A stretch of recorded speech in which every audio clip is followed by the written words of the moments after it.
القصة بدأت أنه كان تجار، تدري التجار سابقا كانوا عددهم قليل ليس بالكثير، فقالوا الدولة احنا يابا أنه أكو تجار بالعراق راح نسوي لهم هويات حتى ندعمهم ونقلل الضرائب عليهم، فراح نسوي إعلان رسمي بالجريدة حتى حضوركم في بغداد. فصار هذا الإعلان أنه حضور التجار، من ضمنهم كان المرحوم جدي الحاج نزر، فراح إلى بغداد. وإذا كانت هي عبارة عن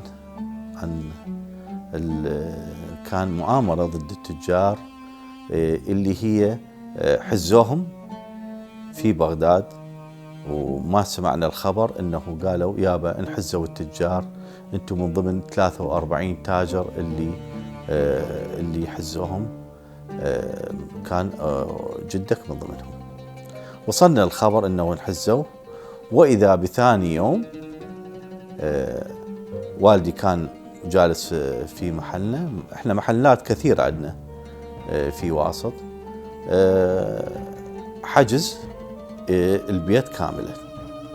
تجي تليفونات أرضية اتصلوا بوالدي إنه البيت مطوق من قبل سلطات النظام، واعتقد هو التسفير.